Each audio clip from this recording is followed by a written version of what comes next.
Hello everyone, আসসালামু আলাইকুম। Welcome back to my channel. কেমন আছেন সবাই? আমরা আলহামদুলিল্লাহ আপনাদের সবার দোয়ায় খুব ভালো আছি। আজকে আপনাদের সঙ্গে রমাদানের আগের পূর্ব প্রস্তুতি অথবা শপিং বলতে পারেন। আমাদের এই বছরের রামাদানের শপিংগুলো একটু লেটেই করতে হচ্ছে। রামাদানের আগের দিন অর্থাৎ 12 তারিখেই আমরা শপিংয়ে গিয়েছিলাম। ওয়েদারটা বেশ ভালো ছিল, যদিও বাইরে প্রচণ্ড ঠান্ডা। এখন এপ্রিলের মাঝামাঝি সময়, তারপরও ইউকেতে প্রচুর ঠান্ডা আছে।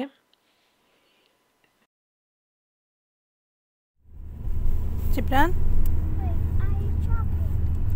শপিং যাইতাইনি? শপিং? আলিশা কই? আলিশা টনি। ওকে চপি। আমরা রমজানের আগের দিন 12 তারিখে বের হয়েছি, আর আমাদের ইউকের লকডাউন খুলছে ঠিক 12 তারিখ। স্বাভাবিক সবাই এখন আস্তে আস্তে বের হচ্ছেন, এবং প্রথমেই আমরা চলে আসছি কার ওয়াশ যেখানে করে আমাদের এখানে লোকাল একটা শপে। তো আলিশার বাবা বললেন যে যেহেতু লকডাউন খুলছে, সো আমরা কারটা ওয়াশ করা যাক। আর রামাদান তো আর তেমন একটা ওই কাজগুলা হয়তো বা করা হবে না, আর ঈদের আগে সময় পেলে হয়তো বা কার ওয়াশ করতে হবে। সো আমরা এখন প্রথমেই এখানে লম্বা লাইনে দাঁড়িয়ে আছি, আর একটা কার ওয়াশ করতে বেশি একটা সময় লাগে না, মিনিমাম 3 থেকে 4 মিনিটের উপরে সময় লাগে না। তো আমরা এখানে দাঁড়িয়ে আছি এবং আপনাদেরকে দেখাই এখানে কি কি ওয়াশ করতে হয়। এখানে সব কিছু ডিটেলস লেখা আছে, এবং কার্ড অথবা ক্যাশ দিয়েও আপনি পে করতে পারবেন। তো আমরা আমাদের সামনে আর মাত্র 2টা গাড়ি আছে, এবং আমরা ভিতরে ঢুকবো। জীবনের প্রথমবার আপনাদের সঙ্গে এইভাবে, আমি নিজেও কখনো এইভাবে দেখিনি কার কিভাবে ওয়াশ করে। সো এখানে সামনে গিয়ে রোবট সিস্টেম অটোমেটিক্যালি খুবই সুন্দর করে কার ওয়াশ করে ড্রাই করে। তো আপনারা এনজয় করবেন। আমরা আস্তে আস্তে ভিতরে যাব।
তো কার ওয়াশ শেষ মোটামুটি। এখন আমরা মানে কিসের ভিতর দিয়ে বের হয়েছি আপনারা তো দেখতেই পারলেন। রোবট সিস্টেম অটোমেটিক্যালি ক্লিন করে এখন ড্রাই করতেছে।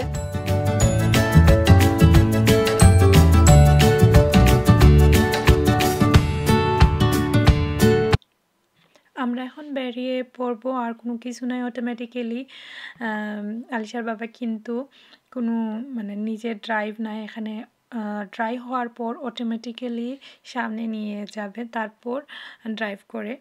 ঠিক এর অপোজিট সাইডে হচ্ছে ইন্ডিয়ান গ্রোসারি শপ, ওখানে যাব।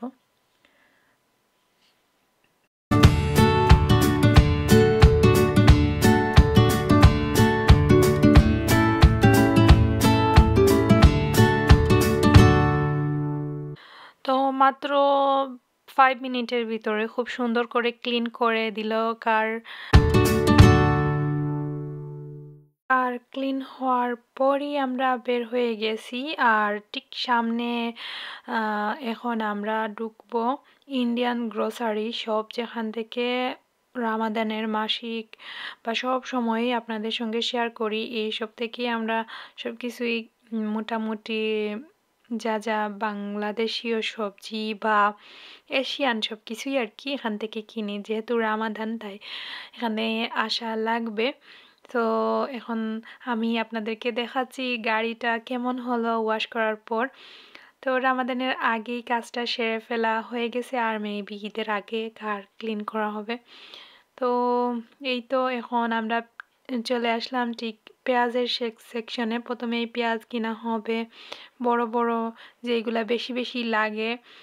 তো পেঁয়াজ আলু ওইগুলা তো প্রতিদিনেরই ব্যবহৃত হয় ইফতারের আইটেমে। তো পেঁয়াজ কেনা হবে, তারপর সামনে পুরো শপের ভিতরটা আপনাদের সঙ্গে শেয়ার করেছি, যেহেতু রামাদান উপলক্ষে অনেক কিছুই ওরা কালেকশন রাখছে, বা সবসময় এই শপে তো সব কিছুই পাওয়া যায়। রামাদানে আসলে যে স্পেশাল কিছু লাগে তা কিন্তু না, আমাদের প্রতিনিয়ত যা ব্যবহার করা হয় ওইগুলা পেঁয়াজ আলু ওইগুলো একটু বেশি বেশি লাগে। তাছাড়া আরও এক্সট্রা যেইগুলা যেমন ছোলা ডাল বা রামাদানের যেইগুলা খেজুর তারপর সালাড আইটেম ওইগুলা প্রতিদিনই লাগে ইফতার টাইমে বা সেহরির টাইমে। তো আমাদের গড়ে সব থেকে ভালো লাগে এই বিষয়টা যে জাস্ট ইফতারের আয়োজন পর সেহরির টাইম তেমন কিছু খাওয়া যায় না, কারণ ইফতার করার পর মনে হয় যে খুব তাড়াতাড়ি সেহরির টাইম হয়ে যায়, তারপর নামাজ তেরাবি পরে আর তেমন কিছু খাওয়া হয় না, আর খুব তাড়াতাড়ি সেহরির টাইম হয়ে যায়। তো তাড়াহুড়ার মধ্যে দিয়ে কোনো কিছুই তেমন ওইভাবে খাওয়া হয় না। যাই হোক, আমি এখন দোকানের ভিতরে আমরা প্রবেশ করে ফেলেছি, আপনাদেরকে দেখাবো কি কি আছে রামাদানের কালেকশন, বা রামাদান না এখানে সব সময় এইগুলা অ্যাভেলেবেল থাকে। তো আমরা কি কিনবো না করব কি করব সব কিছুই শেয়ার করেছি, আশা করি আপনাদের ভালো লাগবে।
আমরা এখন সবজির যে সেকশন ওইখানে চলে আসছি। রামাদান মাসে বেগুন বেশি লাগে, বেগুনের জন্য বেগুন কিনা হবে এবং ভেন্ডি। তারপর এখানে সব থেকে স্পেশাল হচ্ছে কাঁচা আম। তো কাঁচা আম খাবো ইফতার পর, তো তাই কাঁচা আম কিনা হবে। তো বাংলাদেশে ছিলাম এর আগের বছর, সো তখন আমরা ইফতারের পর প্রতিদিন আমের ভর্তা বা চাটনি যাই বলেন করে খেতাম, খুব ভালো লাগছিল আসলে। এখন খুব মিস করতেছি, আগের বছর রামাদানে কোনো কিছুই আমি করিনি, খুবই আরামে আয়েসে সেই সাথে বাংলাদেশে ফ্যামিলির সঙ্গে রামাদান পালন করেছিলাম। এই বছর সবাইকে খুব মিস করব। আর আসলেই অনেক সুন্দর সময় পার হয়েছিল। তো যাই হোক, জানি না আর কোনোদিন এইভাবে সবার সঙ্গে একসাথে মানে রামাদান পালন করতে পারবো কি না, কারণ আমরা তো যারা প্রবাসে থাকি সবসময় রামাদানে যাওয়া হয় না। এখন তো বাচ্চাদেরকে নিয়ে ওদের স্কুল হয়ে গেলে তো আরও বেশি প্রবলেম। স্কুল যখন ছুটি থাকবে তখন হলিডেতে যেতে হবে, নাহলে তো তেমন যাওয়া হবে না। তো দিকে সব শপিং করা শেষ, আমরা গাড়িতে উঠে পড়ব। তো জিবরান সব সময় ওর বাবাকে ফলো করতেছে, কি করতেছেন উনি দেখতেছে। তো আমরাও মোটামুটি মানে শপিং সেরে তারপর এখানে পেট্রোল পাম্পে আসছি। আলশার বাবা এখান থেকে গাড়িতে তেল নিবেন আর কি।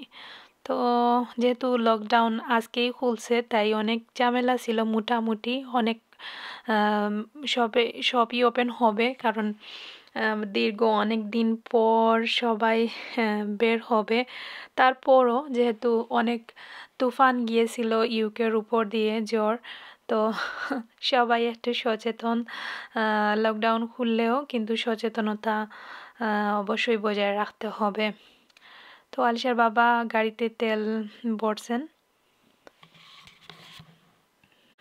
রমজানের আগের দিন যেহেতু গড়ে গিয়েও আমার অনেক কাজ, আর বাজার সদাই করতে করতে দুপুর 1টা বেজে গেছে। বাসায় গিয়ে নামাজ, তারপর ওইগুলা জায়গা মতো রাখবো, সেহরির জন্য রান্না করব, তারপর খাওয়া দাওয়া, বাচ্চাদেরকে নিয়ে অনেক ব্যস্ত সময় পার হবে। আর আমি বাসায় যাওয়ার আগে আমাদের জিপিতে আসছিলাম, আমাদের জিপির অবস্থা দেখাই, সব কিছু মেন এন্ট্রি বন্ধ, জাস্ট একটা জানালা খোলা ছিল, এখান থেকে গিয়ে তোমার যা প্রবলেম ওইগুলা বলতে হবে।